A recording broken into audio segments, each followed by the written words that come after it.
Hello, and welcome to this week's episode of Monday Madness. The strategy or challenge, depending on how you want to view it this week, was no military. The rules were pretty simple. You're not allowed to make any new military units. You may only use your starting scout. That even includes monks, and it includes siege. So I hope you're ready for some nonsense. Let's get into some games. In the first game, I'm playing as the Incas, because Inca villagers get affected by blacksmith technologies, and their buildings also cost 15% less stone. And since we are playing the first game on steppe, this is even better because I save 15 stone on my starting TC, which allows me to put down 2 cheaper towers without having to take any extra stone. This will save me resources, but more importantly it will also save me some time so I can send forward even more villagers. Like I was saying, I'm playing on steppe, and my opponent is playing as the Indians, so I'm expecting scouts or maybe archers, since camels don't really make too much sense since I can't make cavalry. Since my plan is tower aggression and fighting with my Incan villagers, I want to go up as fast as possible and try to finish the game in feudal if possible, before he gets too many units out. My opponent manages to go up first, and he is indeed going for scouts, but he's also going forward with his own villagers to make a tower of his own in my base. This is good for 2 reasons. 1, his tower at home will be delayed, and 2, he won't be able to cry about me tower rushing him since he's the one who started it. I'm not 100% sure what he's thinking tower rushing the Incas here. Probably he wanted to deny my 2 stones and berries, which could have been a good move, I suppose. Now I'm up to feudal myself, and I have all the blacksmith upgrades on my villagers. And they're not only a force to be reckoned with here, they're a terrifying force to be reckoned with. They're in fact the strongest unit on the map, and for the moment he has no way of dealing with them. I do my best to make his base as inhospitable as possible, and I do a pretty good job at it. He's trying to do the same in my base, but of course Incan villagers are always going to win the villager fight. If you are curious about the stats, it looks like this. The Incan villager has 4 attack and 2 melee armor against the 3 attack and the 1 melee armor of the regular villager. So all in all it's 3 damage to 1 damage, which means he has to have 3 times as many villager if he's going to win the fight. Within short, I'm enjoying a large villager lead, and I'm going up to Castle Age. I spot a very critical part of his economy, and I decide to put down a castle there. He realizes the potential that this castle will have, and he tries his very best to stop it. But I have Incan villagers. Surely the castle goes up here, right? Or have I been overzealous?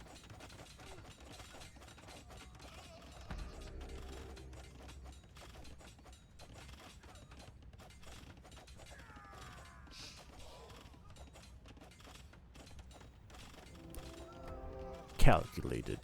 The castle goes up with the narrowest of margins, and instead of admitting defeat, my opponent decides that the game was in fact not that close after all, and he decides that in fact I am probably a smurf, even though he's the one in blue.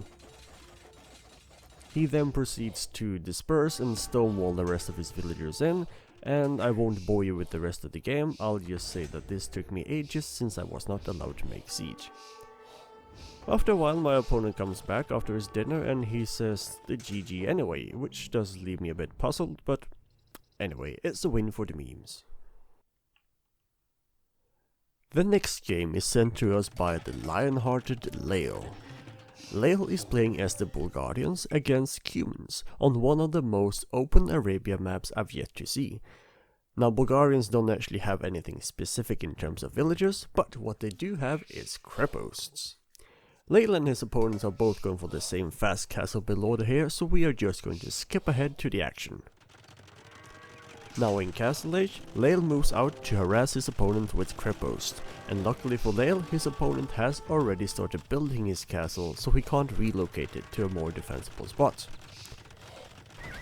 Leo keeps spamming the creposts, and eventually he gets into the enemy base, but at the same time he's having a serious Kipchak problem in his own base. He spent his last stone on the forward castle, so it's hard for him to find any shelter at home.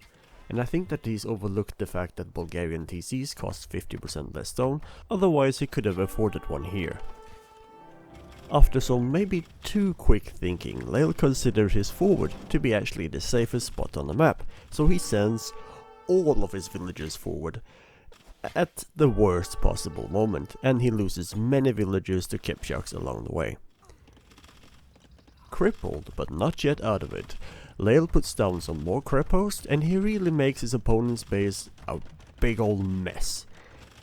But smartly enough, the Cuman player is moving far away from the chaos that once was his base, and he puts down 2 new TCs in relative safety. Lael is now unable to do any serious damage to his opponent.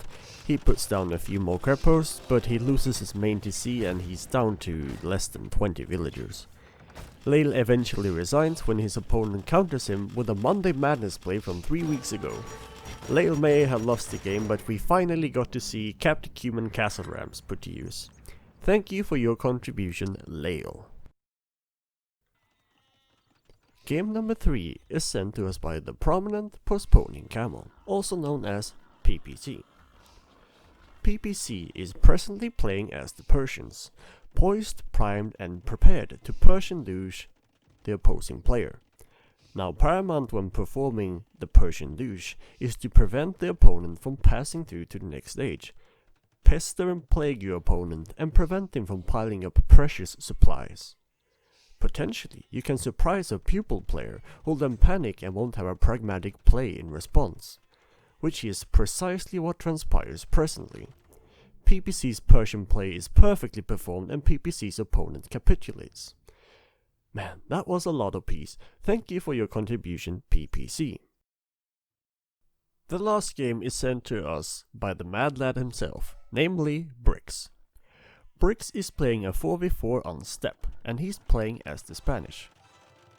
And precisely as probably plenty of people presently are predicting, it's a Spanish supremacy approach. Okay, I'm gonna stop with the piece now, it's kinda hard once you get going.